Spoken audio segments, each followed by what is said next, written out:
I'm Reggie, this is Brian, and this is R&B Talks. Hi again, everybody. This is episode 3. That's right, 3? 3.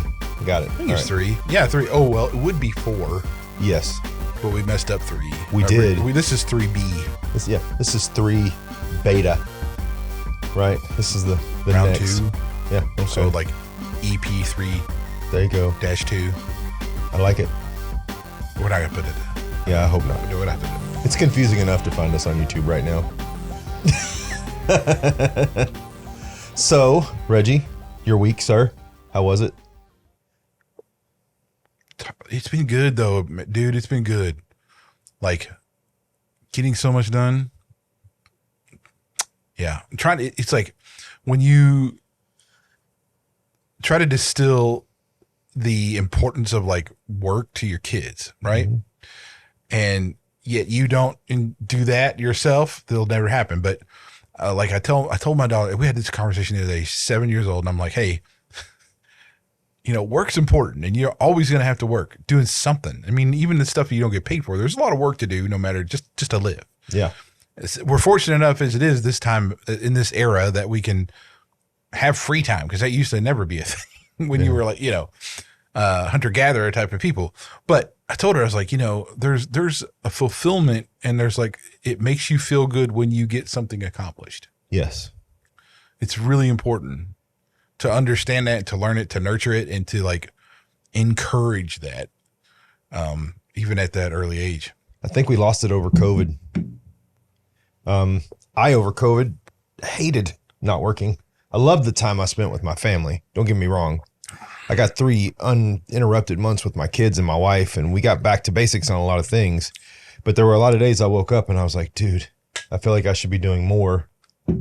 And there's only so many little tiny projects you can do around the house to keep yourself busy, right? Like there's only so many light switch covers you can replace and light bulbs you can pull in and out, and, you know, other things that you can fix and repair. And then you run out, and then you're literally stuck with not a whole lot. I don't think that I talk a lot about the concept of retirement, but I honestly could never see myself being fully retired.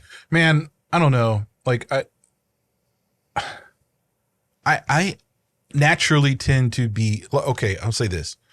My natural unlearned self is like lazy, completely lazy, doesn't want to do anything. But over the years, like one quality that I've like worked hard to change is that. So like my work ethic is now really central to who I am. Yeah. Right. Yep. And so I still know when I'm like, there's that part of me that's like, nah, just sit down, dude. You're good.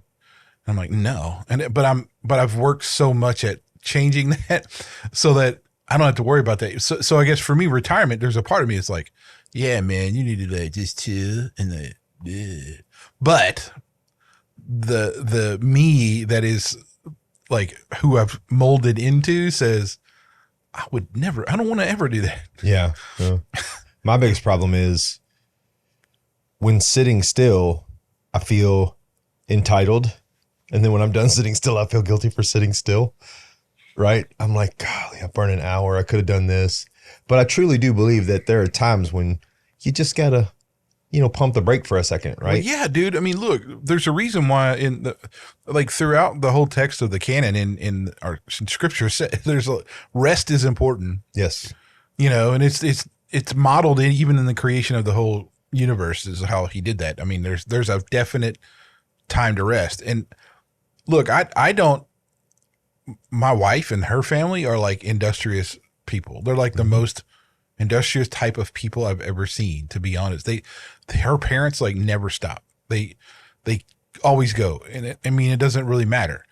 And she's like that. She doesn't want to stop. And then when she does stop, she feels guilty for it or something. I'm like, whoa, you gotta, And I tell her all the time, like, I can see this right now that in like 2 hours, you're just going to have like be no good to anybody. And that means I got to buy supper out or I got to get something delivered or whatever. Yeah. So you better stop now, take a break so that you can make something so we don't have to buy anything and we don't have to go out to eat or whatever, you know, that happens all the time.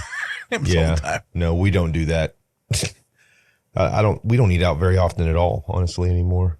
Honestly, the quality of food is taking a noser, in my opinion. Like Well, you don't, we try not to eat fast food either. I mean, fast food, I mean, that is, I don't even know if that it's the lowest common denominator of sustenance, food man. anymore, but yeah, I don't know.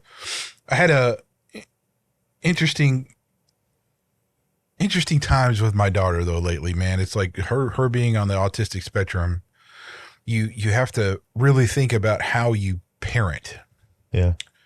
Because it's not just you normally, like I have a first reaction as a dad to go, okay, I need this is what I'm going to do, but I have to stop myself because I'm like, okay, wait, is that too much? Is this, she didn't understand what I was saying? Is this, there's like a whole bunch of questions I have to ask myself for anything. Yeah. So it's really challenging because there's so many things that her brain just does not do the same that you would expect. Right. Yeah. So, and I'm grateful that she's, if you didn't know, she was on the spectrum, you probably wouldn't tell because she's that high functioning of a autism spectrum, whatever thing. But there are times when you're like, okay, yeah, that's true. But anyway, I digress, but that's kind of what we're talking about today. Yeah. Fatherhood. Being a dad. Being a pops, whatever you want to call it, man. Fatherhood. Okay, so in studying this, Reggie, let's just jump right in up to our hips in this one. I saw a very interesting article this week that said the rise in crime, the rise in poverty are all directly connected to fatherlessness. But yet I see our colleagues on the left constantly screaming that father is a fluid term. Yes. So this bodes my first question, my friend. Is fatherhood a learned behavior or is it instinctual in us? Okay. It's both. I agree. It has to be both. How have we functioned as a species for thousands of years if it's not both? I mean, look, we're not, it hasn't been that long ago before we were really reading and writing. I mean, We're talking in the span of what some would call millennias, Mm-hmm. Yeah, it's ridiculous to say that it's not instinctual at all, or it's all learned, or it's all instinct. No, it's both. It has to be both. We wouldn't exist as a species if not. I don't think you could propose something like that. I think it's both. Okay. Why do you think it's both, Brian? Well, but I have a caveat. I think the instinctual part is stronger, and here's why. Given my background, I grew up with men in my life, but no real father figures, right? Yeah. My dad was gone most of the time. And yet I still had that natural instinct when I was married and my kids were there to provide and do all of the things that needed to be done, even though I didn't have great role models for that, right? My grandfather was a good man, but he was old school. Like, he didn't tie in to that whole leading by action. It was do what I say, when I say it, how I say it. I don't need to explain to you why, right? And we all had those generations, right? And I don't regret it. He was, like I said, he was a good man. He took me in. But I think it's more instinctual. And what I mean by that is I think we're built by God to be fathers. And that's why I think a lot of men who don't have kids and may marry into someone who has children, like with your example, Reggie, you married and you inherited a teenage son, but you immediately took to that father role. You weren't trained on what to do with a 14, 15, 16-year-old kid, but I think there are instincts that God puts within us that are a compass for that. But I will say to that though, it is very different to come into a father role in that scenario, like when I was when married my wife, she has a son. Now it's mine. Than it is when you have one born. Okay. There is a difference. And I'm telling you from a guy who's done both. Now my son, even though he wasn't born of my genetic code, I mean, I actually told him before I married his mom, I was like, I had to talk to him. He was 12 years old. I'm like, man, look, I'm marrying your mom. And I know this is a big deal. You've been with your, whatever, but I can't do this halfway. I said, I can't just be like a good buddy or, or just an authority figure or whatever. I need to be your dad if this is going to work. And he didn't have a dad. He had father figures, but he didn't have a dad. And he met it with open arms. He goes, well, yeah, I'd really like that, because, I think you could be. And he called me dad from there on. Like it never fluctuated. It was dad. Yeah. Probably still calls you dad today. Oh yeah, definitely. But it was hard. That was hard, dude. I mean, to try to figure out, because that was learned. I don't think I had it. I mean, okay, you could say and we can talk about the attributes of a father, right? Mm-hmm. But when you get thrown into that, you're learning on the way, because there's nothing you're going to read. There's nothing you're going to watch. There's nothing you're going to do that's going to prepare you to be a dad in fully, right? You can know, well, they're going to have this type of stuff, and people have had good success with this kind of a disciplinary thing, and this system of parenting, and this. Nah, you ain't gonna know until you freaking become a dad, and then all of a sudden, now you're like, ooh, this is harder than I thought. But so there was a lot of learning for that one. Yeah, but there's something when my first daughter was born, though. There was just something different there, right? If there was an immediate whoa thing, that whole spark at the beginning is different. Yeah. Right. So I think, because I still had to learn, but I'm just saying, I think it's more evident. I'll say this. It's more evident, the instinctual versus learned, between a stepchild and your natural born child. You can clearly understand and realize those two differences in those children. You don't treat them as, I think a lot of people would maybe condense that down and say, well, you're treating your kids differently. No, I'm just saying there's a difference in the starting point, and you learn more with one and you're instinctual more with the other one. But in the end, you kind of get them, kind of get in line. Yeah. Well, I mean, I think with one, you probably, the scaffolding, the frame was built. You just had to help him refine things. With your daughters, you're starting from the ground up. Yeah. You're starting at the foundation. And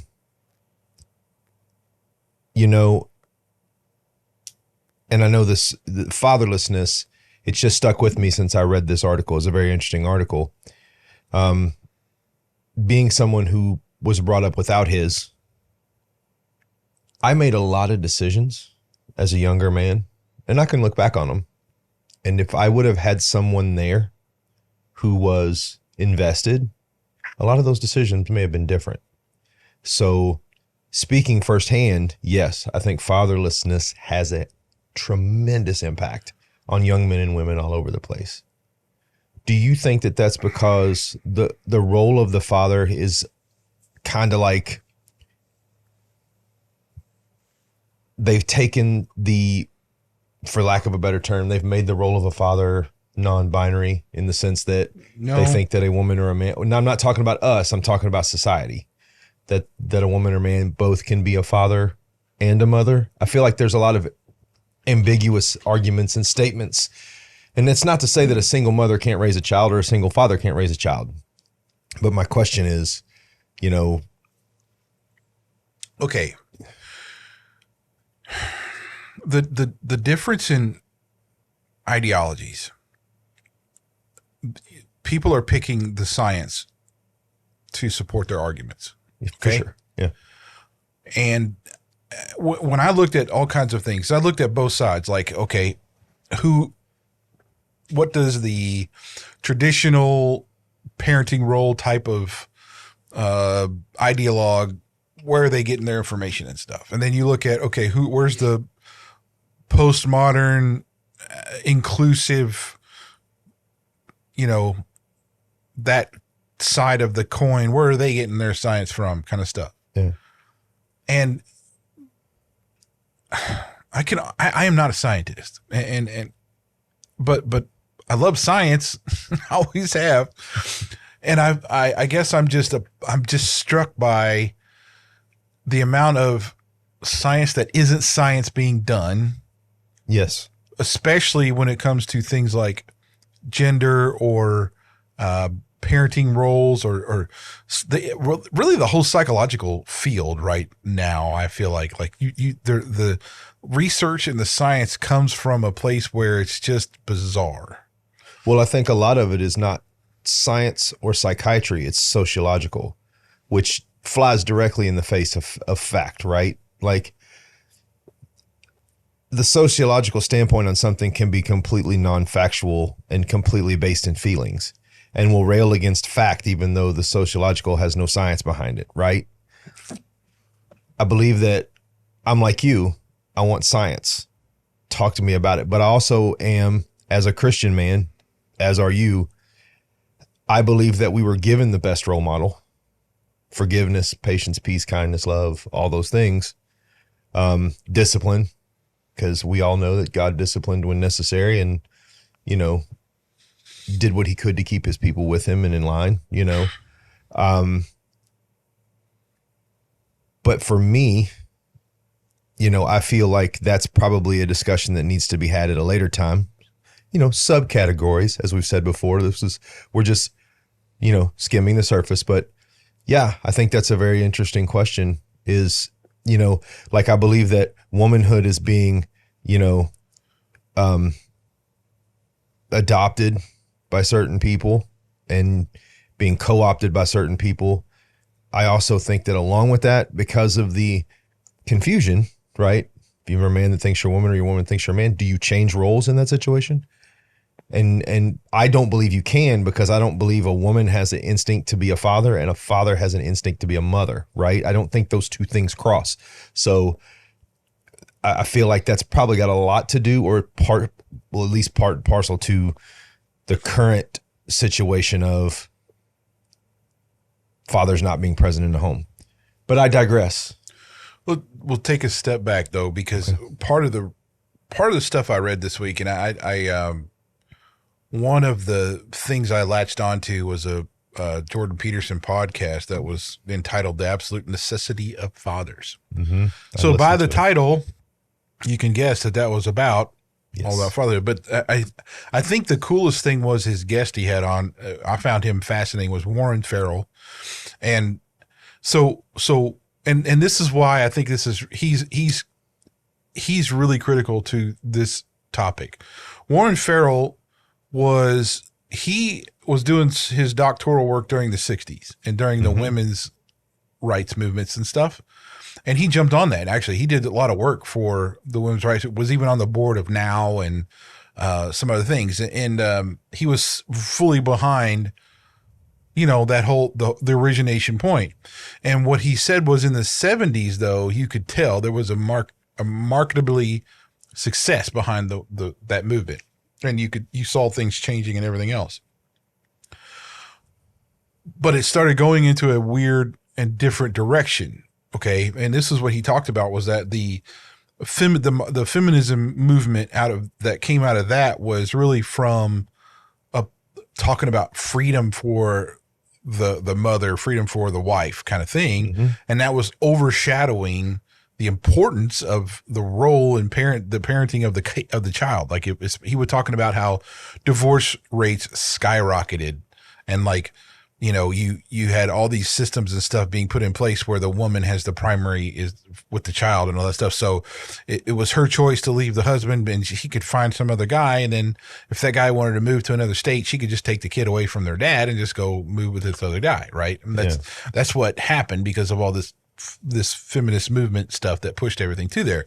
He argued about there was some importance to the child in those scenarios that you had to look at. It was their choice to have a kid, their choice to be parents, and that you can't just forsake the father for the, and for the sake of freedom, because you already chose to be a parent. So there's already this dual parent thing. Anyway, but so what I would say is like the fatherlessness today is tied to the feminist movement and how they've pushed farther and farther to empowerment and freedom rather than responsibility and duty and stuff like that there is contained in being a woman and a mother, especially.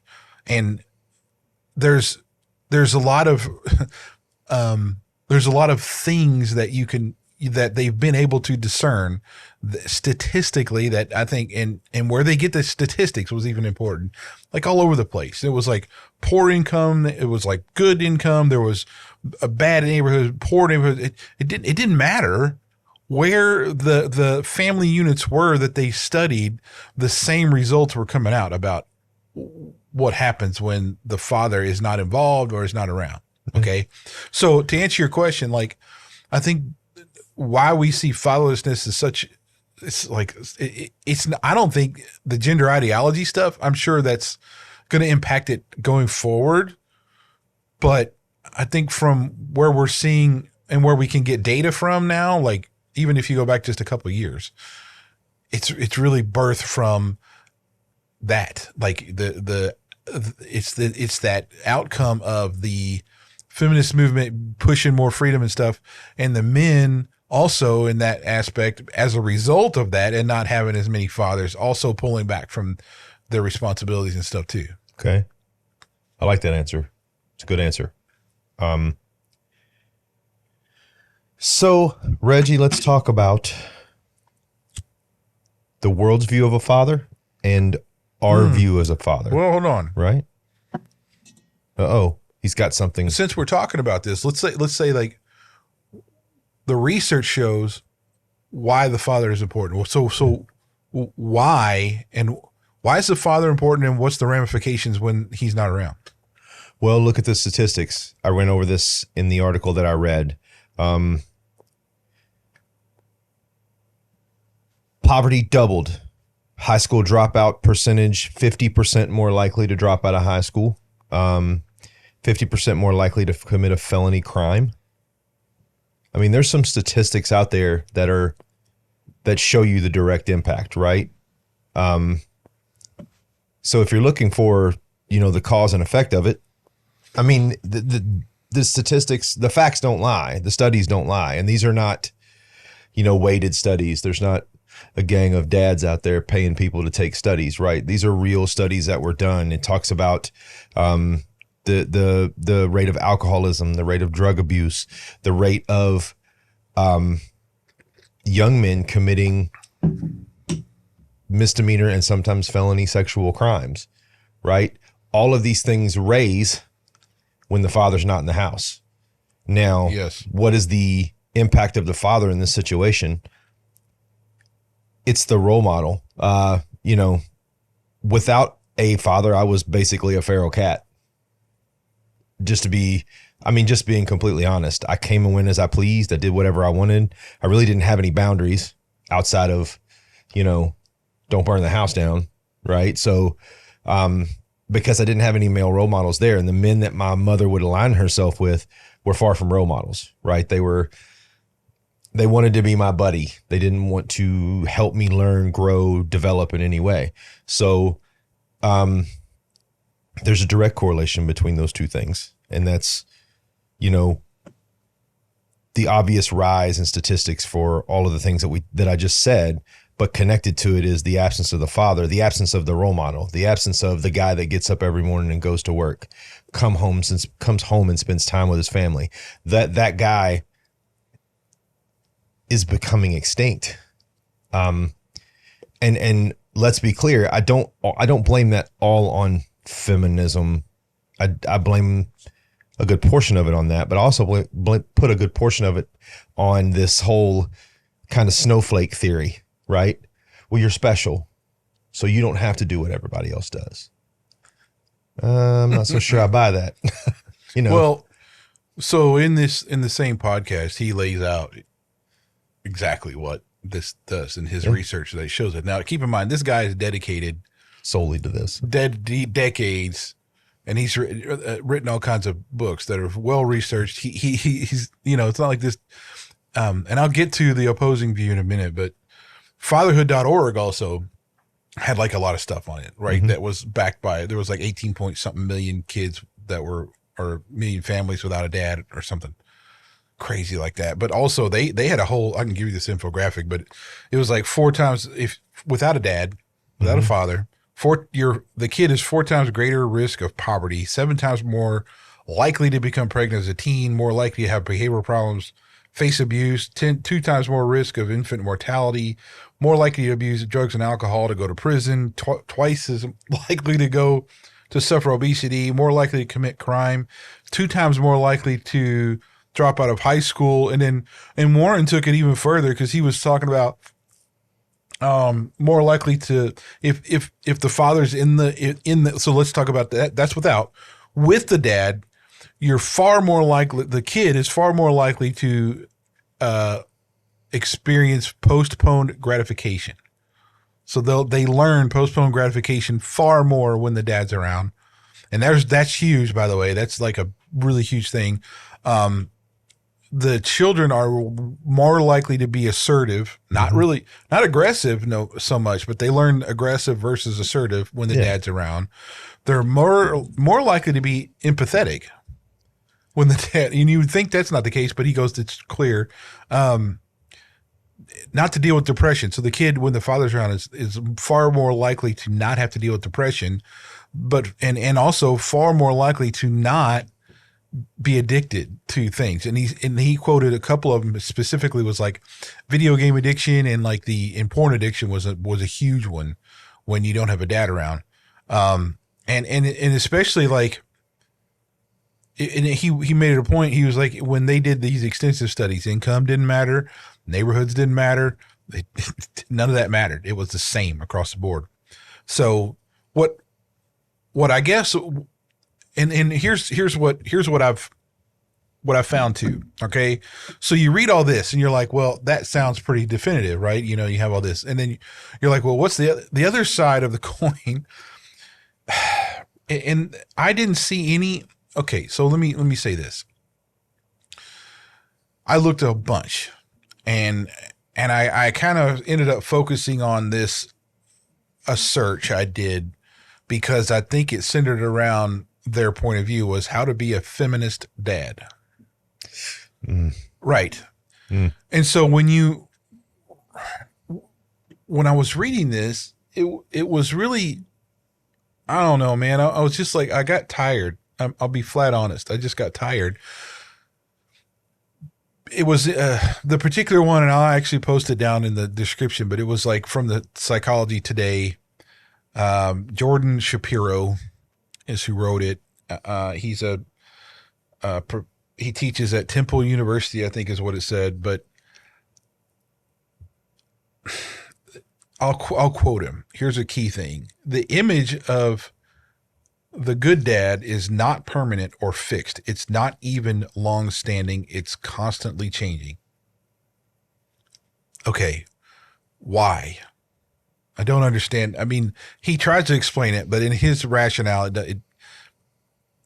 a good dad's a good dad. I mean, I don't. So, in other words, gender-specific parenting roles are leftover Freudian fallacies constructed to maintain and reinforce patriarchal norms. That's a quote. And a key point to what he was saying. It's even in the top in bold. Wow. I could poke like 100 holes in that. Right. Here's another one. Okay. Society constantly sends signals that set behavioral expectations for children, many of which are tethered to problematic gender ideologies. End quote. Yeah, you're going to have to break that one down for me because that seems, I had the first half, but when you got to the second half, it just went to nonsense. Okay. Here's what I get. And I'm just speaking from my own reading between the lines and like just trying to apply logic to things. You have one side of the I don't know, scientific community who is still endeavoring to do science, and they're still basing that on true, experimentation and analysis, and the results are just where they land. Mm-hmm. And then you got this other sect of the scientific community who is like solely from a propaganda agenda perspective. Like they seek and just, that's all they do is they start from that perspective and they just further try to enhance it through all kinds of different ways. But their data gets misconstrued because of this starting point of where we have to meet this, certain ideologue. Yeah. Well, it's whoever's paying for the study, right? Yeah. Yeah. So, well, I mean, look at it. You can look at it from this perspective. And this is something I have never understood. How is it bad to be dependable, caring, disciplined, willing to be there? This whole hodgepodge of gender ideology and the things that are going on that are causing this confusion. It's smoke and mirrors. You're just the right hand shaking so you don't see what the left one's doing, right? So, but the thing that shocks me even more, and in the statement you just read, is the absence of facts in its entirety. Right? That's why I'm putting in the description. You can read it if you want to, because it's so hard for me to explain it because I don't get it. And not that I don't understand what he's saying. It's just like the premise and like his conclusion and like the way you get there is just not accurate and intellectual in my, I'm a modern, university professor who's bought into this whole ideology of nonsense. And so it is hard for me to like extrapolate some of it and put it into there. But when I'm telling you, man, when I'm reading, and this is just one example. Okay. I wrote down this one because he was a professor at Temple University. Mm-hmm. It was 2022 when this was written. It's very late, but there's all kinds of the same. This is the same stuff. You get article after article after article. It's the same kind of thing because they say, here's his 8 ways. His 8 ways to be a feminist dad. Okay. Man up to feminism. That means you got to, there's gender equity involved, right? Okay. You got to make sure all that's, look, you're there. Smash the patriarchy is what he said. The structural injustice of the dad as a leader. Yeah, that's the injustice, right? The dad as a leader, no, you can't do that. It's a tough word, injustice. I don't think I quote. I think that's me saying what he meant by that. But okay. Don't be a coward. That means he's just saying you're threatened by feminism and you refuse to like absorb it and live it, so you should be a diehard feminist. And one thing he said, be the troll under the bridge. And I think the dad should put his own like stuff aside.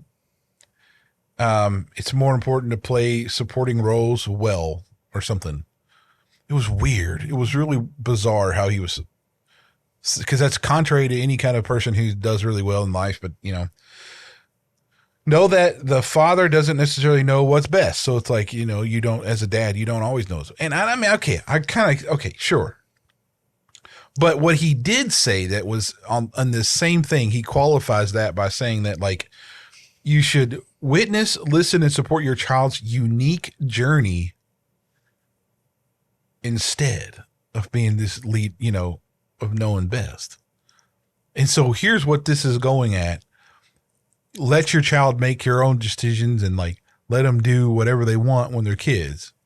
And that's totally contrary to what you're supposed to do as a parent. Yeah, it's totally contrary to science as well. I mean, the human brain, it shows that in a woman, it's around 21, 22 years old. In a male, it's around 24, 25 that they actually mature to a point where, I mean, you and I were both 20 years old. I was no smarter at 20 than I was at 18. I just was better at hiding it. So I think this whole, again, here we are. Feelings, not facts, man. That's all I can say. Feelings, not facts. Not. I mean, look, we're not done with the 8 ways yet, and it's still ridiculous. Holy smokes. No.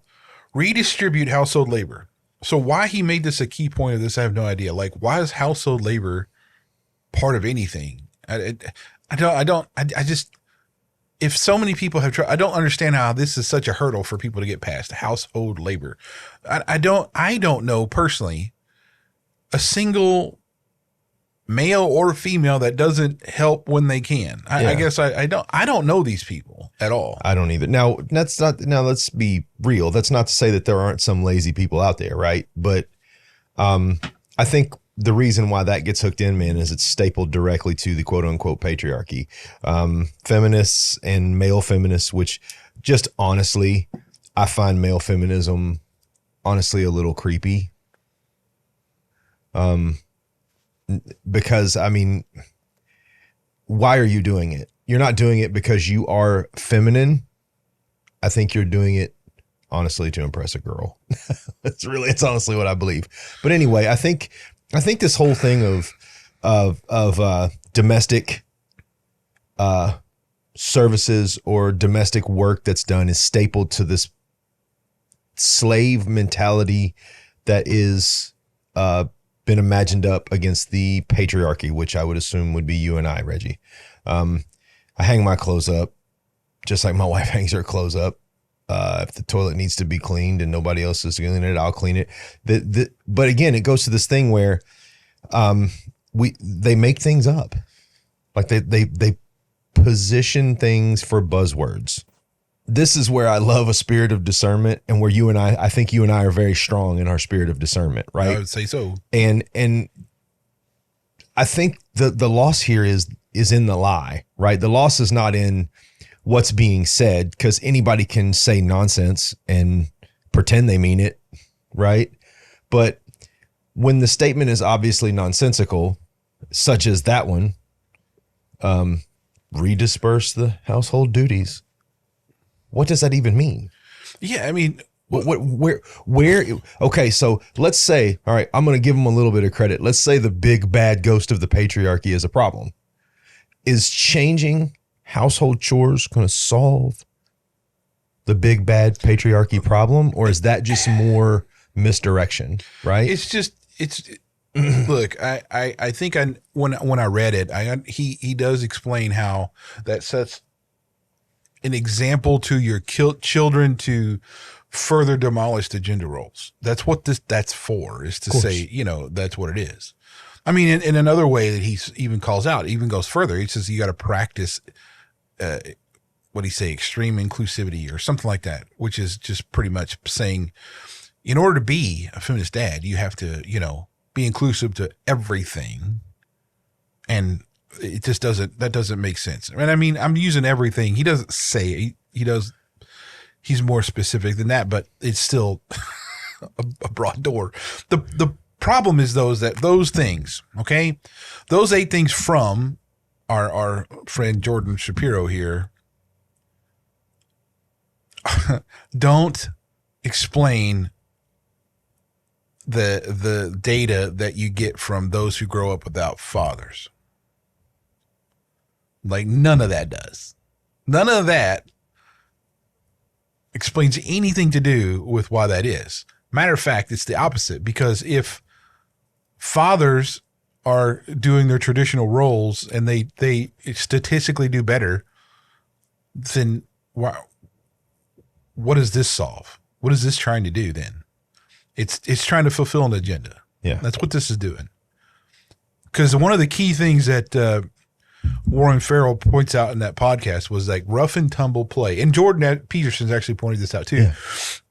Rough and tumble play is critical for a child and the dad. It forms a bond. It helps align with learning the assertive versus the aggressive. It sets boundaries. It's something that is the child wants to do anyway, and it allows you to have one way to help them learn how to postpone gratification again. Postponing gratification is critical in learning how to deal with disappointment, deal with failure. It's critical. Deal with male-female relationships. Yeah. Well, that's the point, especially the porn thing. That's what he talked about. He's like, you have overachievers people in high school, right? He gave an example of like, who is the popular pretty girls want to go, who do they want to go out with usually? The quarterbacks, the presidents of the student council is exactly what he said, or something like that. They're not looking at, and all the other, if you're like this narcissistic or inward boy who's been brought up without learning all this stuff, then if you get turned down by these, you can't deal with that rejection, and then you escape into porn. Yeah. So here's the deal, man. I'm gonna say this really, really clear. The feminist movement that we know today is bullshit. I so love doing a podcast with you. Please expound, sir. Please expound. Because you can, like, stories like Warren Farrell. Yeah. Who say, well, what about the kids? Well, don't they matter too? And it's like, well, no, we need to, freedom and empowerment is all we care about. Yeah. No. Stick that up. No, your kid's important. You chose to have a kid. Well, let's see what's important to the kid. The push for equality, like equality in itself is BS anyway.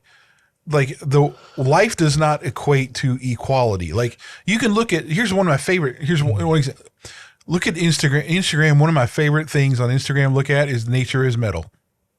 It is brutal. It is totally, but that is the nature of what we live in. And if you look at it from that standpoint, there is no equality. Like you got this little, piglet running around. Well, guess what the tiger's going after? The little piglet.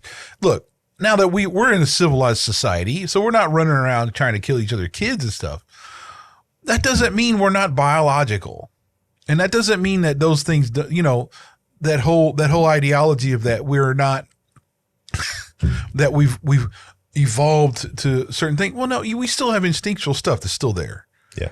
And we still live in that world. That is the world we live in. That is not equal. We don't. And you see that you still have competitiveness, assertiveness, like all these things that make these, like Steve Jobs happen, Bill Gates happen. All those guys didn't just get there because they were weak, or they weren't ambitious, or they weren't competitive or driven.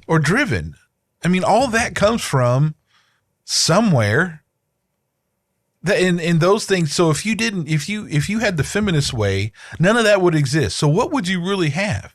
If you took away the competitive nature of things, what would you have? Vanilla pudding. Literally. You probably wouldn't even vanilla, dude. It'd probably be like the like plain Greek yogurt flavored kind of nonsense. Who eats that, by the way? Well, I mean, I think also, this bleeds into, again, are there effeminate men and masculine women, or that have men that have feminine traits and women that have masculine traits? Sure. I agree with that. But this whole equality of, look, I believe in equality of opportunity. I do. Okay. I believe if you choose to not have a family and you choose to go to school and get a degree in a certain thing, and whether you're a male or female, if you're going into that field, the equality of opportunity should be the same. The equality of outcome is never going to happen. Never. Never. And let's go back to your example. All right. Perfect. The coyote and the wolf both have the same opportunity for prey. They have an equal opportunity for the prey, for that tiny thing that's out there that they're going after. They do not have equality of outcome. No. The wolf is faster. It's smarter. Stronger, more aggressive, more apt for physical aggression, built for hunting. The coyote is not. It's a scavenger. It's just not going to be the same, right? So no, I believe fully in equality of opportunity. I am perfectly harmonious about that. I don't think that there's anything that if my wife and I weren't married and we were both in the same field and she was better than me, then by all means. But that's, again, equality of outcome, not equality of opportunity. And I think going back to your point about feminism, I think current feminism is an erasure. It's an eraser of things. It's not a augmenter of things. I think the original point of feminism, although still broken and not really sound, was empowerment. I think the current version of feminism is about destruction and erasing things. It's about erasing history, erasing the lines, erasing masculinity, erasing fatherhood, erasing motherhood for that matter, and just turning it into this giant whitewash. And that's what scares me the most is, to argue from a point whether even if you're wrong, but you're willing to have the argument make sense, which I think was the early version of feminism. We want to argue that we can be as good as a man. But the current version is I'm not going to argue with you. If you disagree with me, I want to delete you. Here's the thing, dude. We both would say there's a lot of single parents out there that kick ass. Oh, for sure. Absolutely. Right? And a lot of single mothers, a lot of single dads. We know them. Oh, yeah. They're awesome. Wouldn't want to be in their shoes for anything, man. I mean, with the struggles we've had with my wife's health struggles, there's been a lot of times where I've felt like a single father, dad, like a family, right? Yeah. Because it's been like, she'd be in a hospital or she's laid up for months or something, Yeah. Dude, it is so hard. I mean, it's so hard. So I want to look that just hats off. I mean, those people that do that, great. And I don't mean neither one of us would say that you can't be a successful parent by only having one of you around, because it's going to happen. We hope that there's a way for the influence of the whatever opposite gender it is to, somewhere, whether it's a church or, extended family or something, has an influence on the kid. But, sometimes that can't even happen. Who knows? But the thing is, it is clear that modern parenting results from this distortion of reality specifically in the gender roles category, or even in gender ideology altogether. So all the stuff you'll read from anybody who's in that ideology kind of thing will be based on that purpose, because it all stems from that. It's not about the kids. It's really about how they can achieve this agenda of gender inclusivity and the non-conformity and all this stuff. And it's not real. It's just not real. I mean, even in our own lives, here's what I like to say. Like my parents were pretty on point when I said, "Daddy, I want to be Optimus Prime." When I was a kid, he didn't go, "Okay, let's get you cut up and put some cyborg arms and make you into a truck so you can transform into a truck, because that's what you really want to do." Yep. You're making that choice. We see that that's you. That's who you really are, is this transformer. So let's go. That's really what we need to do. And doctors will say, "Yeah, he's, and then mutilate me all up. And then I end up having all this lifetime of health issues and can't perform anything like I would be before, because now I'm this cyborg looking dude who transforms into a robot." And, so no, my parents had enough sense to know that's not true. Now I wasn't confused about if I was a boy or not. I mean, I knew that, but I know that I didn't know anything about who I was, though, until after I even got out of high school. Like, I mean, it took so long to freaking establish anything, dude. I didn't even begin to understand myself until I probably hit my mid-20s. Yeah. Like I searched, I knew again, like you said, I knew I was a guy. I knew my preferences, but I wasn't mature enough to know the impacts that the decisions I would have on my life. You know, those things just weren't available to me. Right. So, you know, to tell someone who's 10, oh, well, yeah, you are what you say you are. No, you're not, because you haven't even begun the heavier stage of development. To tell a 12-year-old, yes, you now know exactly who you're going to be for the rest of your life. I, in my heart of hearts, believed when I was 12 years old, I was going to be He-Man. I am not He-Man. I was a Thundercat for a while. Oh, I like it. Were you like Lionel, or were you like the... I think so, yeah. All right, sweet. It had to be. Well, at least you picked a good one, right? But anyway, you know, and it sounds, you know, one of the arguments I've heard is, well, He-Man is a fictional character. So is Brian Kirby the woman. Truth. But see, the thing is, look, let's go back to Dad. Let's look at this from a biblical perspective, okay? And I get this from a couple of things I've read at school at Liberty about the gospel and stuff, particularly, what was the book?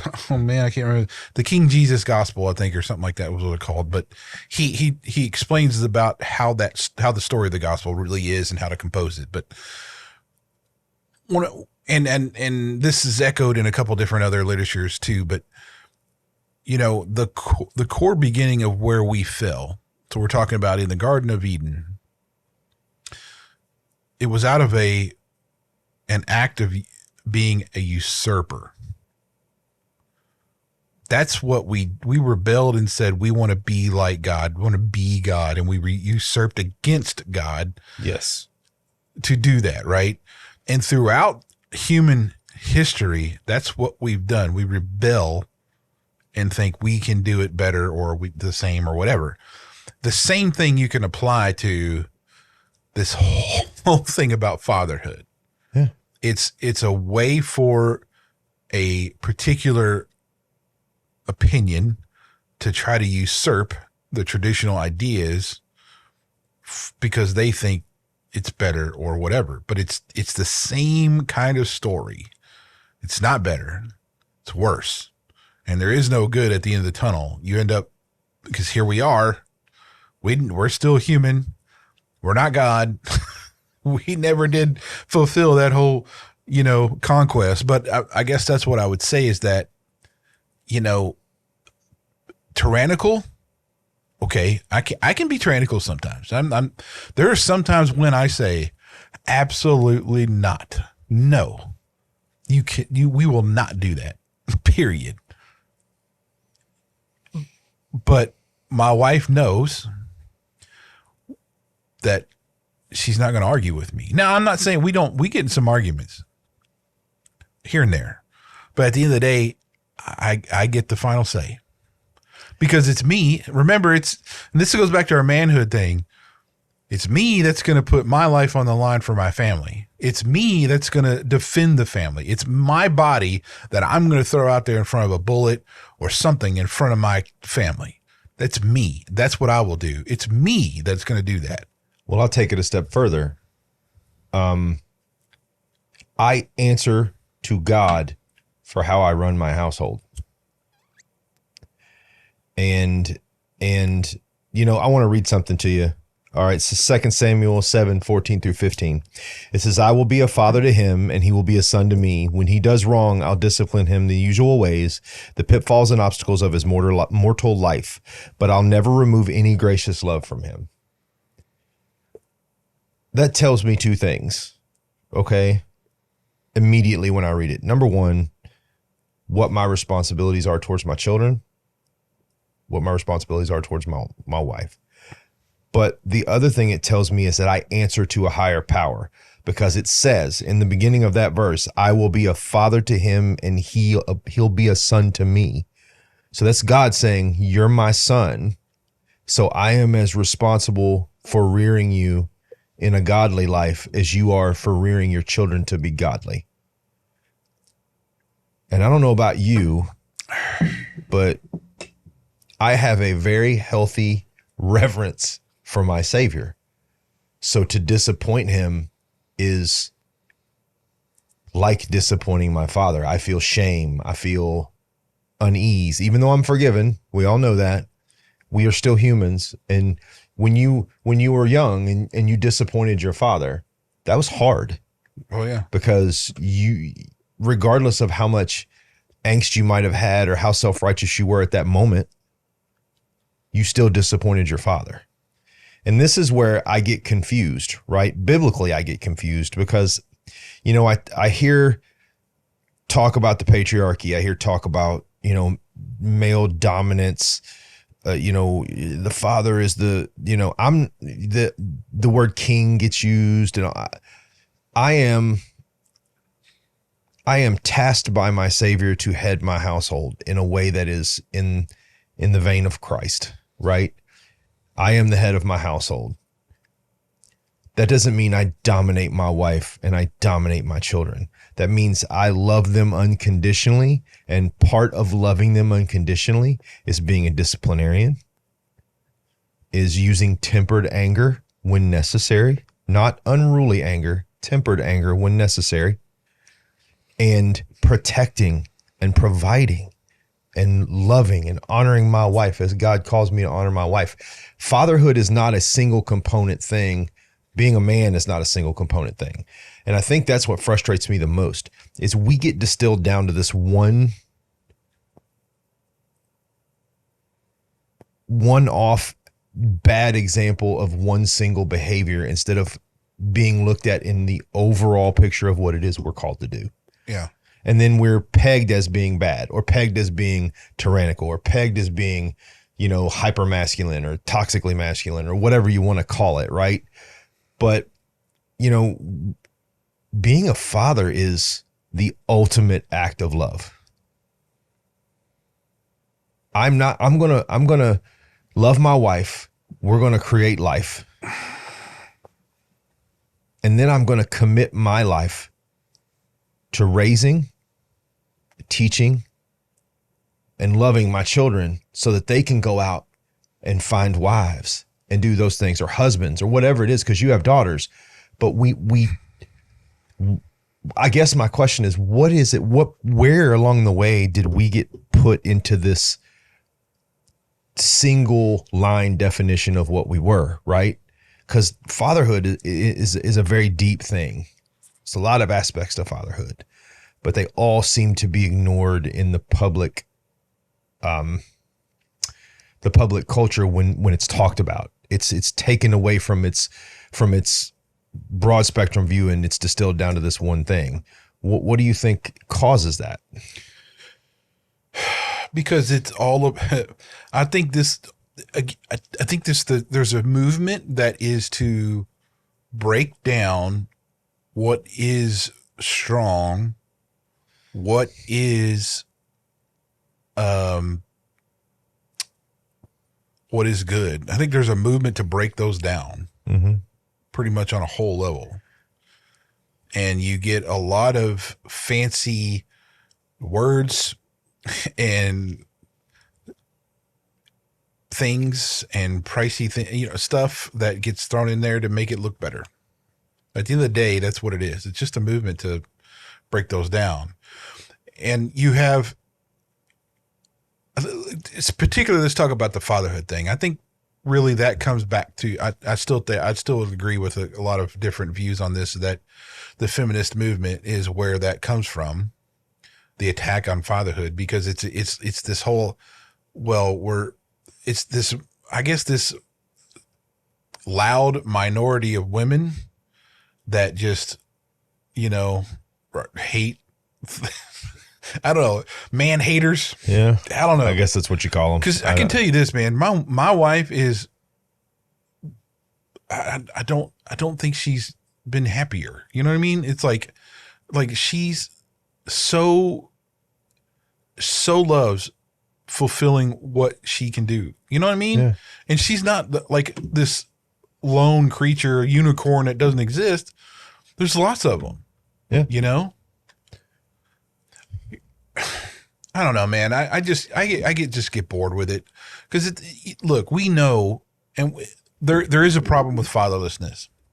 If not having a dad involved makes such a big difference, then if you're doing it this way, you're not gonna make that difference. Like if you're fulfilling this whole feminist dad shit, you're not gonna do it. It's not gonna happen. Your kids will not end up learning postpone gratification. They will not learn the difference between aggressive and assertiveness. They will not learn these basics of things. They will be the hyper definition of snowflake. They will be ADHD. They'll retreat into video games because they can't succeed outside of things. Because look, the world's going to keep spinning, and you're not going. I mean, these people at the top of the food chain are trying to make sure they stay at the top of the food chain. Absolutely. So let me ask you this, Brian. You touched on this a little bit, but being a father yourself, how has that really changed your understanding of God and, just the Bible in general? That's a very easy question to answer for me. It's kind of a twofold thing. When you're a single man or even when you're married and you don't have kids, you're the center of your own world. Yes. Right. I've never considered myself necessarily to be a selfish person, but I thought a lot about self or just about myself and my wife. And God was this big figure, right? And I'd read the stories. I read Exodus and Deuteronomy and all those things, and I'd read the Bible but he was this mythical creature to me, right? God and Jesus and the angels. It was beautiful stories. And then I remember when Caleb was born, and I struggled as a father at first because I was just cursed with this belief that I was going to fail. But I loved him so much. Before he spoke a word, before anything was said, before he had quote unquote personality, he was my son. Yeah. And I all of a sudden understood what being chosen meant, right? I didn't really understand it before then, but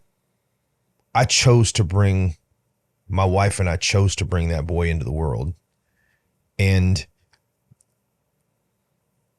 I raised him. He's 15 now, and he is I don't know if it's that I did something right or I've just been blessed by God, but he's one of the best kids I know. Great personality, big heart, just got baptized. I was hyper proud. I mean, the kid is, he literally, there's, besides, the same teenage defaults that most teenage boys have, I couldn't ask for more. But I think I understood at that point when my kids came along, number one, who God actually was to me. Yeah. Once I became a father, I understood him as a father and what he wanted for me, the same as I wanted for my son. Mm. As far as the Bible goes, it gave me better clarity that the Bible wasn't a storybook or wasn't an anecdote or wasn't some kind of fantasy Lord of the Rings type thing, right? It was the roadmap that I needed to guide my son to be a better man. And so that book became very important to me, and reading it became very important to me, and focusing on it became very important to me. And as he became older and older, it just became clearer and clearer, right? I think that, I don't want to say that the shine's taken off, but I think that the veil is dropped when you have kids, because I think there's a mystery of our faith that gets stronger when our children come. And I think when that veil dropped, clarity came. Like the picture became instantly clear. Was I changed in the general sense of my habits and stuff? No, that took time to break, right? We all have to work at those things every day.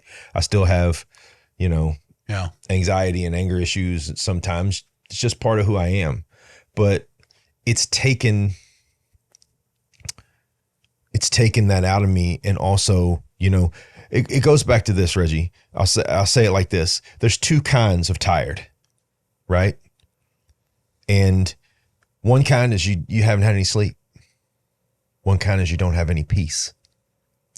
And as a father, I knew my job was to bring peace to my son's life.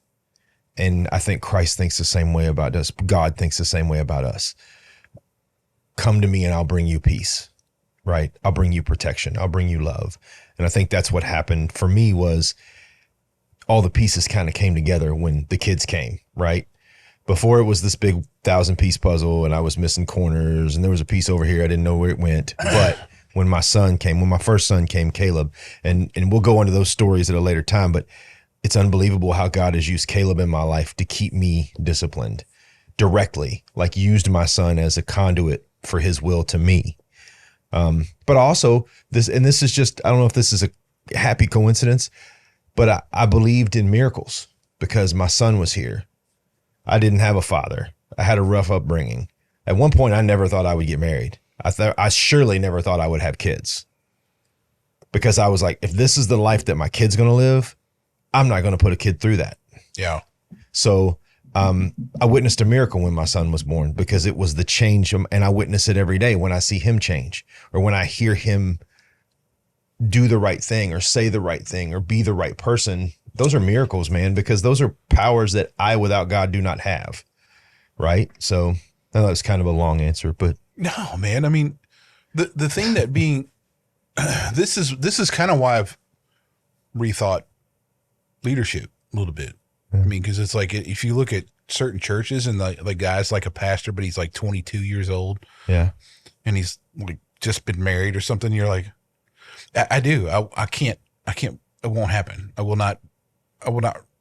It's just, no. Well, but I would be careful. I mean, I am, but I'm just saying for me though, for you personally, this is what I'm saying though. For me, being a dad was such a difference in how I saw the whole canon of scripture. Well, let me flip that question. Tell me, I think I know the answer, but tell me how your girls changed you as a father, as a Christian, as a man. What did it bring to you? I'll start with my son because at that point it didn't. So this is another instinctual versus learned behavior. When I had my son, I didn't get it still didn't really perk up, but I started to understand what did start to understand was the discipline part. Yeah. The molding part. Iron sharpens iron. That's what became clear when I had my stepson and he was now mine and I was trying to mold him and stuff. It's like, there were so many times, man, I'm like, I don't want to ground him for this week or I can't take this away. Or, I remember one time I forgot what it was. It was something repeated over and over again. And I said, buddy, look, next time I'm taking one of your video games and it won't just be taken away. I'll crush it. And I forgot what he did. And I'd be dang if he didn't do it again. So I walked in and I said, which one is your favorite video game? And he pulled it out and I just broke it right there in front of him, just shattered it. And I was mad. I was mad at him. I was so disappointed. But I felt horrible for it, right? Because you're like, I had to do this.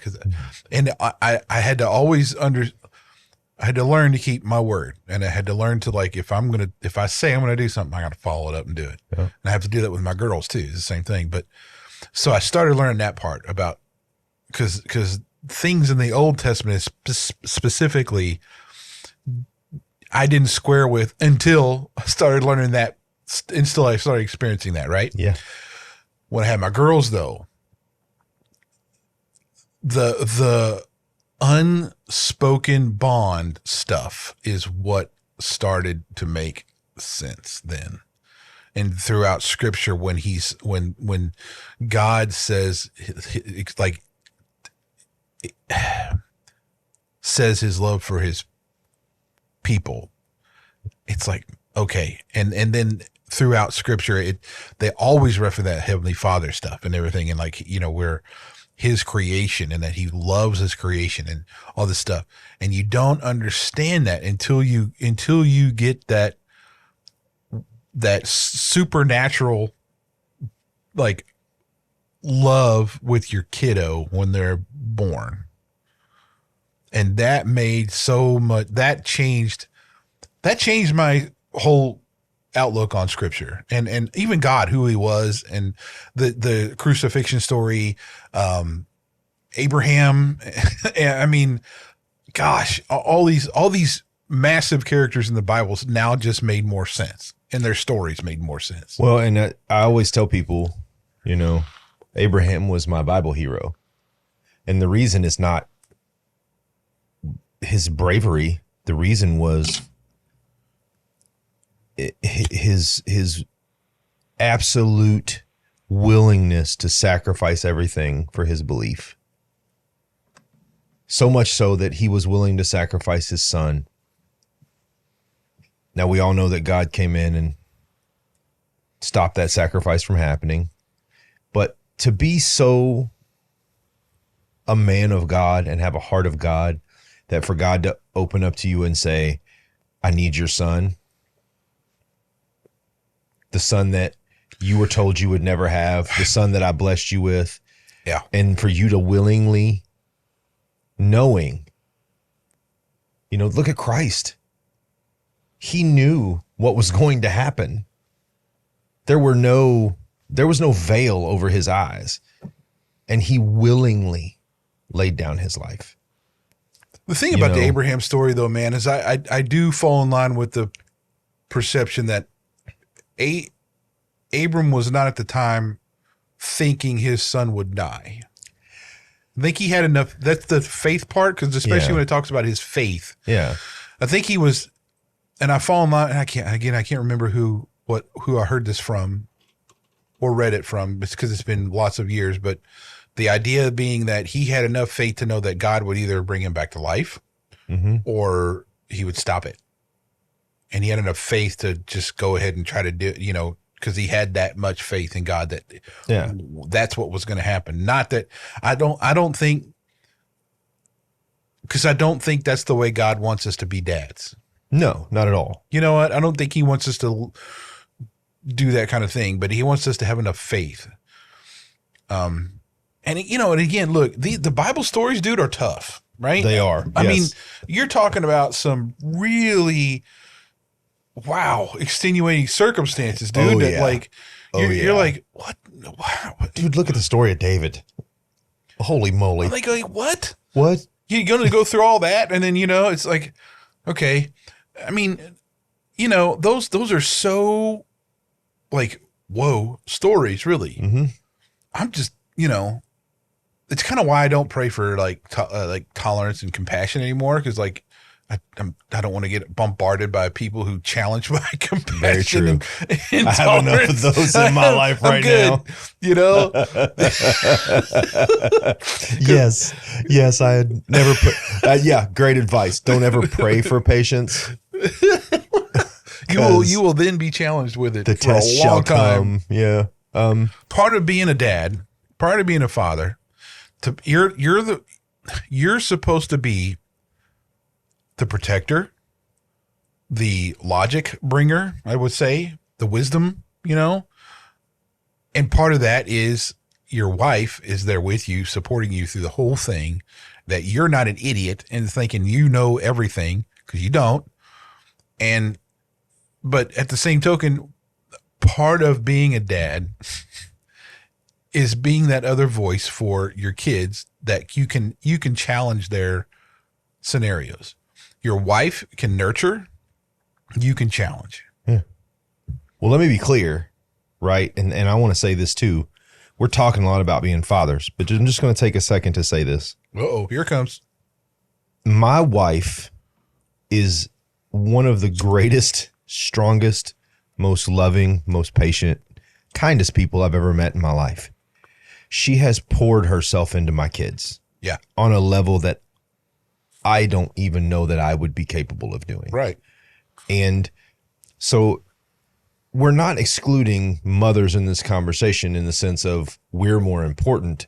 We're just focusing on this, on our role, right? So, one of the things that's been, let me ask it this way. All right, Reggie, I'm going to ask you a question. What is your favorite thing about being a father? And what's your least favorite thing about being a father? My favorite thing is the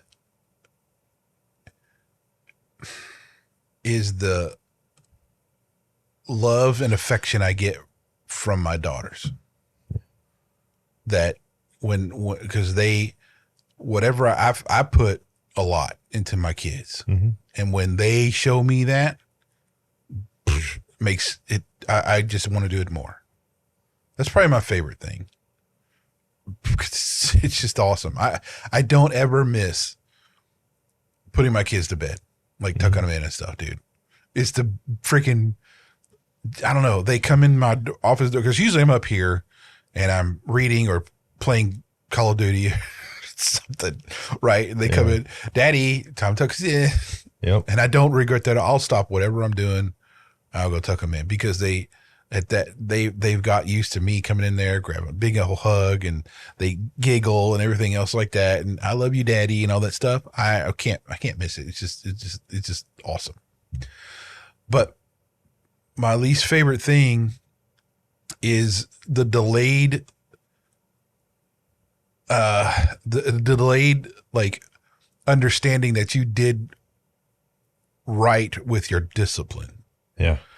Because I don't regret disciplining my kids, but you don't know if you did it right until like way later on when they're like adults, That's right. And I know this from my son, because like there were so many things like I spent many years, and that really bothered me with him because through those teenage years were so rough, dude. And I'm like, I messed him up. I did something wrong. And then now I'm starting to see some of those things click, right? Yeah. But it's taking 10 years to do so. Again, maturity, right? Our brains. Yeah, I know. But I'm just saying, but that's probably the worst because like you have to discipline them. So you do it and then you're like, and whatever that may be, taking their doll away or whatever. But, they're heartbroken, they're crying and they're all this stuff. And it's just like, you feel so bad and you can't show that. Yeah.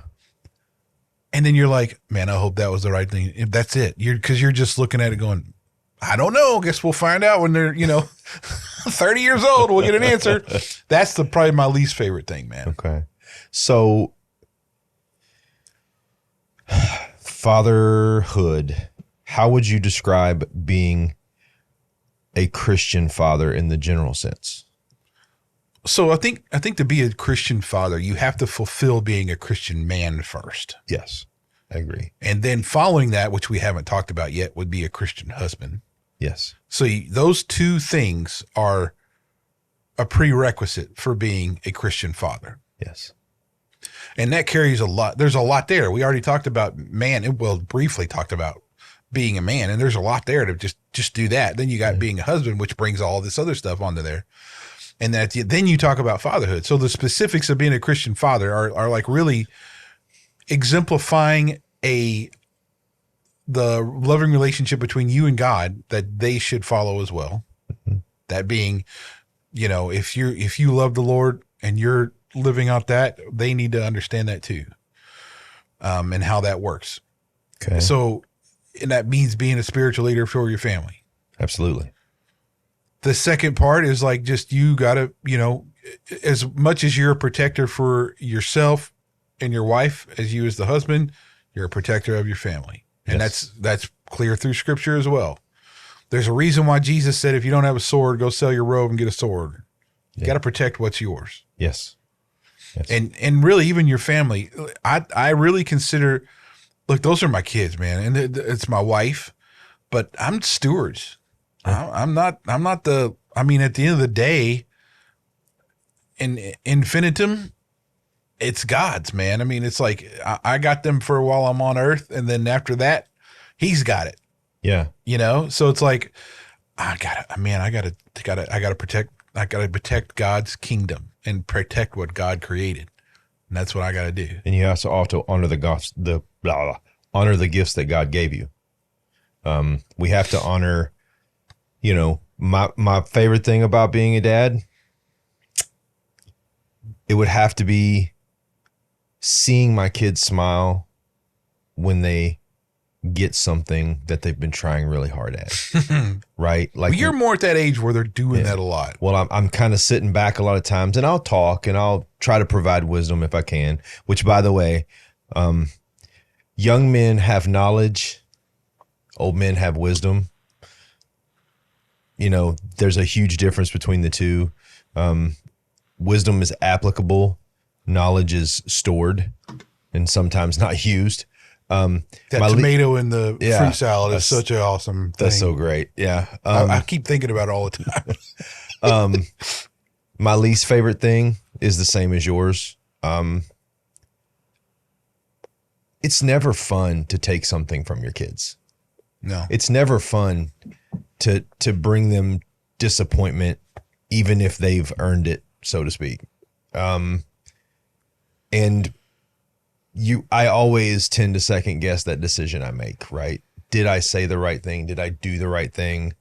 One of the advantages of my kids being a little older is I can now sit down and have conversations with them, and there's clarity in the conversation, right? Like there's, you know, my oldest is of the mind enough to understand me clearly and know what the expectations are.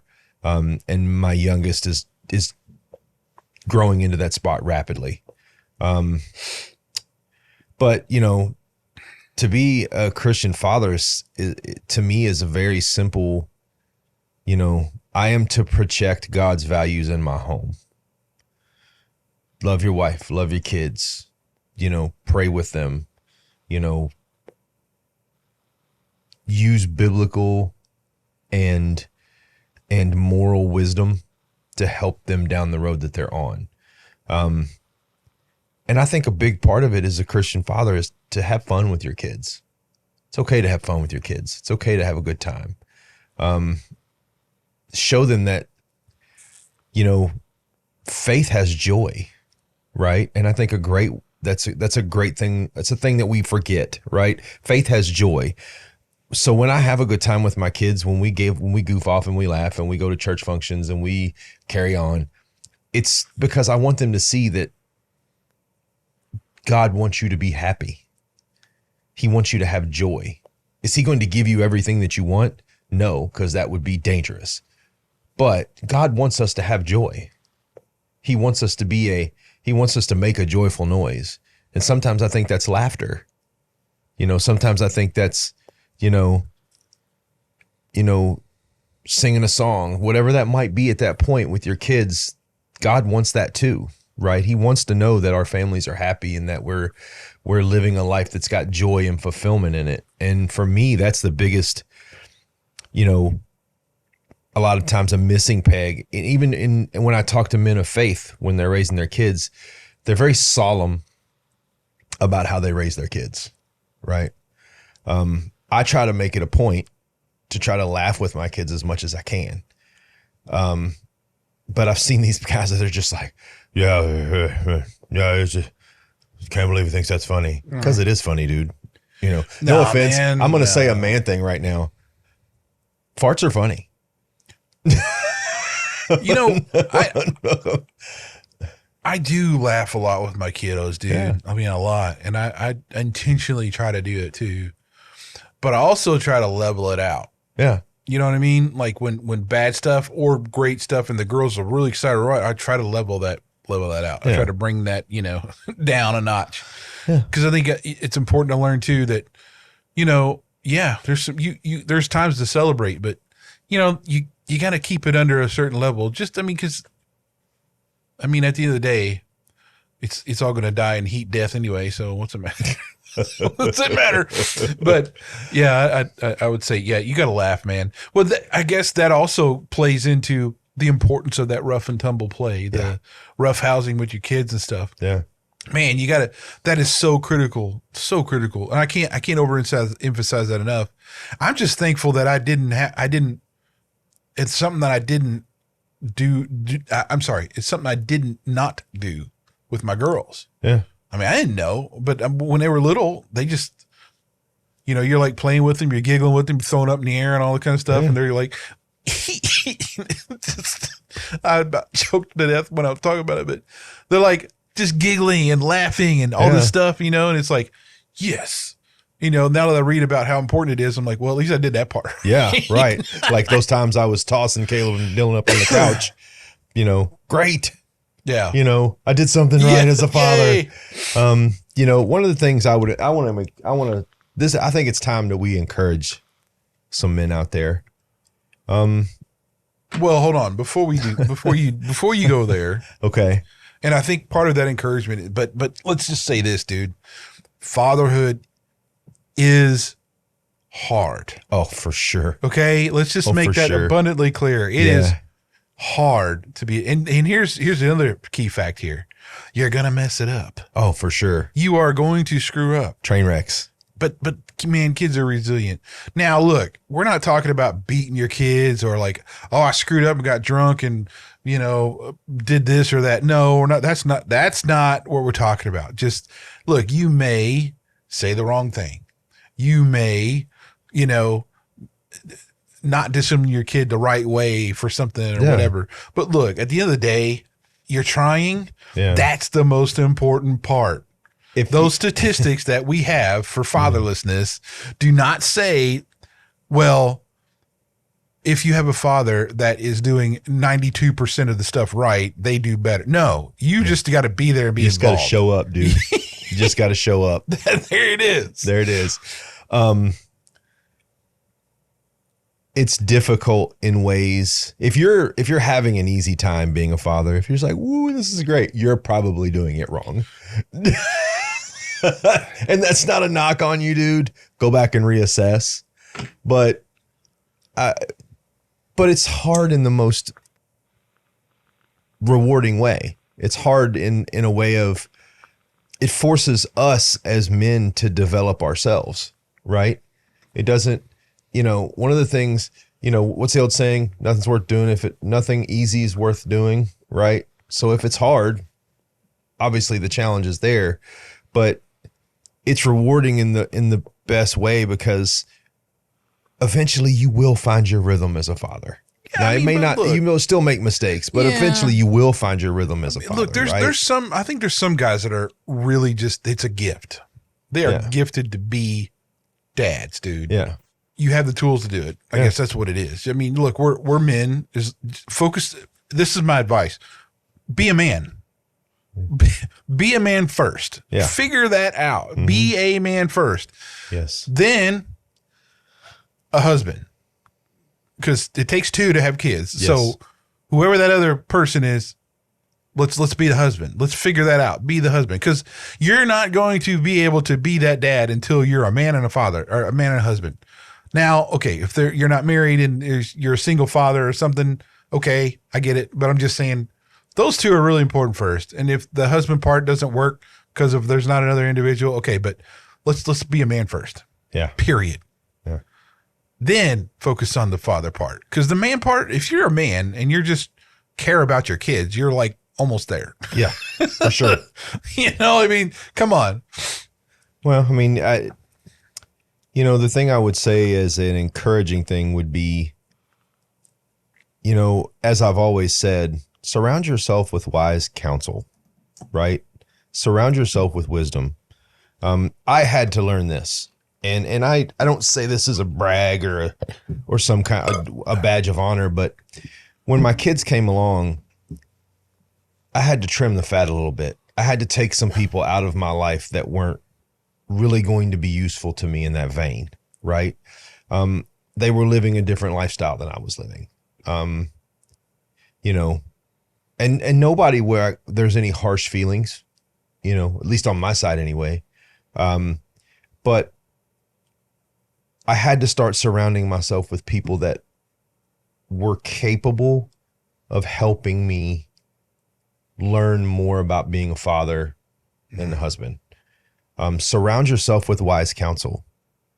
You know, again, knowledge is stored. Wisdom is application of knowledge, right? So, you know, if you don't have knowledge and you don't have wisdom, you must surround yourself with people that have it so that you can attain it.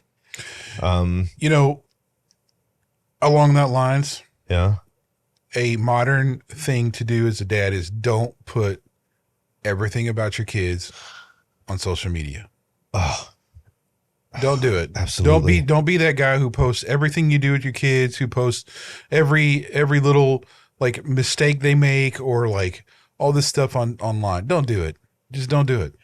Just there is a time and a place, but like keep it to yourself sometimes. Yeah. I mean, you don't need to put every daggone thing there is on social media. Well, you know, it's okay to post, you know, from time to time, hey, here's my kids, family photos, something like that, right? From time to time, that's cool. But also there's a degree of, I want to say, common sense about letting the world know what you're doing when you're not home, when you're home. Yeah.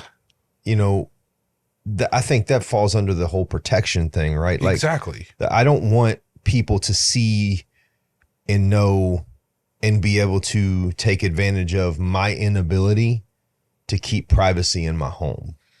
Well, you don't want them also like, you know, you're throwing up all these pictures of them, you know, making a mistake here or, oh, look at him being goofy. And it's like constant. And when they get older, you got all this stuff floating around the internet with like every single thing they did. Yeah. I mean, come on. Yeah. And we live in a time where, you know, people will use those things against someone. Sure. And they'll take them out of context and they'll apply things to them. Yeah. One of the reasons why social media is out of control right now is because there's no punishment for misinformation. No. So you can be a keyboard warrior, take a picture of somebody's kid, create some kind of, you know, ridiculous, insulting meme out of it and post it and pay no consequences. So the less that you put up about your children, and it's not that I'm not proud of my kids. I'm ultimately proud of my children, both of them. They make me proud daily, but you know, it just doesn't make any sense. There's no logical ends to that. That's, you know, unless these are those parents that think their child's going to become some kind of influencer and they're trying to, you know, pre-post a lot of stuff to give them. Outside of that, you have no reason. And even that is it's just dumb. There is never an Instagram influencer or a Facebook influencer that has ever made me go, oh, I should change something. No, I mean, now am I saying nobody has ever changed from the better from hearing someone's story? Well, that's what testimonies are. Yeah. Right. I believe personally in the current church, our biggest weakness, every church, is the lack of using testimonies, because I believe that's how we connect people to God on a ground level way. Well, when you hear somebody's story, you know, you can, and it's nothing against a sermon. You can hear a sermon on Michael or a sermon on David or sermon on whatever, right? A sermon on Luke. We know a lot of those stories, right? And a lot of that is very hard for us to take in and internalize and turn into a way to drive forward. But when someone walks up on stage and they tell me their story and I hear their story, man, this is what happened. This is the path. I found God like this. These through turmoil, through all those things. That is what makes me understand clearly that God is working in our world. And there's nothing wrong with giving a testimony on Facebook.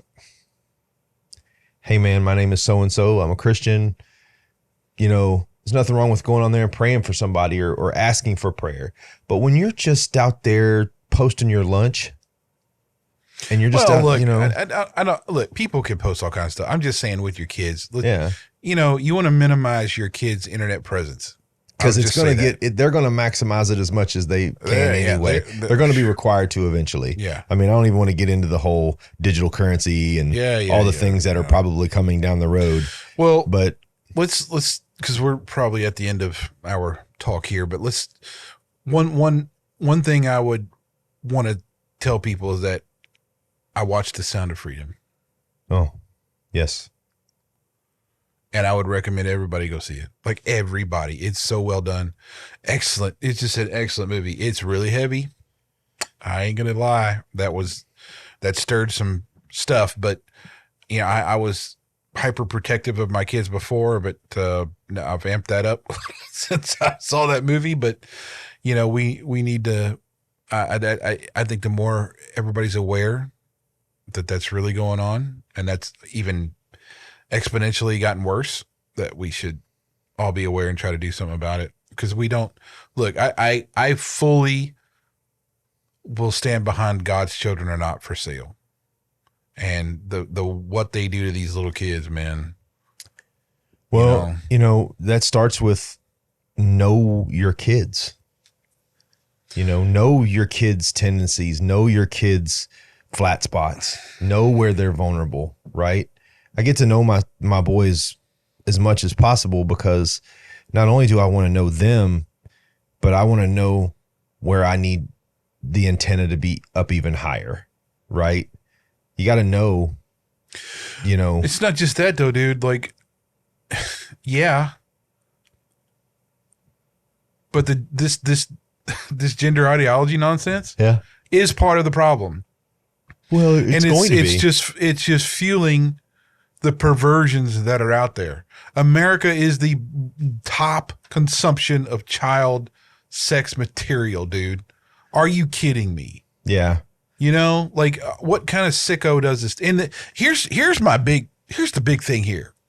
What made me really mad, and I mean, I was freaking pretty pissed off when I first saw Sound of Freedom. I'm like, I did not think anyone would have a problem with highlighting a child sex trafficking problem. Like, what? This should be something that no one has a problem with.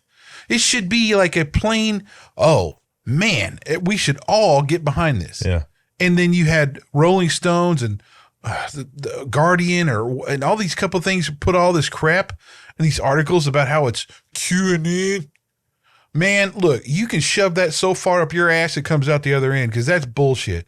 You are just so mad because it highlights the idiocy and the heinous crap you're spewing about. Ooh, be whatever you want. Mutilate your kids. No, piss off. No, leave the kids alone. Stop it. You're leading to this, and that's actually making it worse. And I'm telling you, dude, there's one, you want to talk about one thing that'll make me freaking violent and I'll physically hurt a kid. Yeah. Hurt a damn kid. Well, see what happens to you. Here's the thing. I'm gonna issue an open challenge, Reggie. Are you ready? I challenge anybody who watches this episode who thinks there is an argument to be made for not protecting children. You're going to be our first guest. I would do but not because I want to hurt you, but I really need to understand in what fathomable world that it is a problem for a movie to be made that's not about relationships, and it's not about something political, and it's not a useless comedy, and it's not a bunch of garbage. This is a movie that's sounding an alarm on protect your kids. You should instinctually wake up in the morning with the thought to protect your kids. You should go to bed at night instinctually with the thought to protect your kids. You should walk through your day instinctually with the thought of protecting your kids. And for someone to stand up and go, yeah, no, this is all conspiracy nonsense. Get out. I don't know where you're going, But you're not here. Closing time. Tab's over. You can't stay here. You got to go. Pedophilia is now a bad word. Yeah. Pedophilia It's now minor attracted people. Yeah. I don't care. You're a pedophile. You're a pervert. I don't care. You're evil. You're a evil. sicko. If you think that violating a child and taking their innocence away is okay, you don't deserve the ground you're standing on. No. And this normalization of this abhorrent behavior, and I use the word abhorrent because I can't use other words because my wife will get mad at me if she hears them on the podcast. But this abhorrent, evil, horrifying act of violating a child, I can't even. You're not human if you think that's okay. You're not human if you think that the destruction of innocence is in any way a palpable moral way of doing things. You are so lost. You are so far off target. You are so far away from just being a normal human being. I cannot even calculate it. I would seek counsel quickly. There's no debate with me, man. I mean, look, there's a lot of things in a political spectrum that, even though I've gone away from political ideologies and stuff, but you can debate certain things about tax reforms and, economics and, stuff like that. But when it comes down to stuff like, gender theories and, sexual behaviors and stuff, I'm closed-minded. I'll be flat honest with that one. I am. I have a strong opinion that's based on nature and biology and facts, and that I will not sway from. Yeah. So I find it repulsive and sick, and I'll tell that to you if you think that otherwise. But being a dad is all about. There's a part of like the world that's nasty and gross, and you got to shield your kids from that stuff as a dad for as long as you can. Yeah. Because but at the same token, raise your kids up to where they can be prepared for it. Now that doesn't mean you should go out there and let them like experience everything. I don't think that's true either. I'm very much I lean on more protective than I do more freedom. Yeah, absolutely. And I won't begrudge that at all. So for me, I'm just going to say that The Sound of Freedom was a freaking awesome movie. And I thought it was excellently done. The acting in it was superb. The cinematography was superb. The way at the end of it, they transitioned to like the real film that they made of the thing. That was cool because you got to see like actual footage that was like filmed during the whole daggone operation and everything. And it's just a great movie, and you should go see it. And I would, if you read, or I would actually say, if you pay a subscription to anything that says something that was a conspiracy theory piece, cancel the subscription, move on. That's what I would actually tell you. That's how disturbing that crap really is to me. Yeah. So anyway, look, we hit a lot about fathers, and we're here because we are fathers, we are husbands, we are dads, and we take it pretty personally, and we take it really seriously, and we're just here telling our piece about it. Later on, we'll get into specifics, though. I mean, this is just an overview of it. Just an overview, but I think let me give you I'm going to give you a way to look at us here at the end. Reggie and I are not against anyone in the sense of wanting to force anyone into our ideology of how things are supposed to go. I've said ideologue a lot. I have too. I can't get that word out of my mind. It's right? Like all the time. But we're an example of two guys from varying different backgrounds who both believe in a loving, supportive, forgiving God who wants us to be good men, who take care of our families, who work in our communities, who give of ourselves freely, and spread a word of love and growth and happiness. Christianity is not shackles, man. It's freedom. You don't know how much freedom you have to be able to hand it off to God and say, you know what, God, I'm not strong enough. I'm going to let you carry it.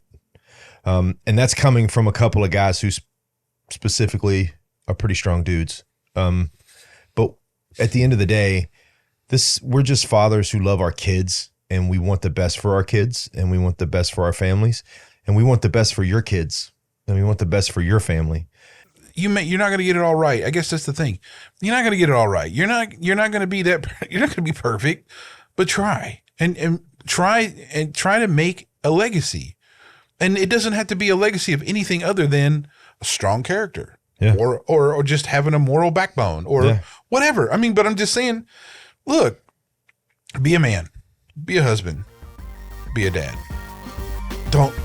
Don't worry about what all the other nonsense out there, because honestly, they have an agenda. There's a reason for they're doing that. You don't have to be that way. Yeah.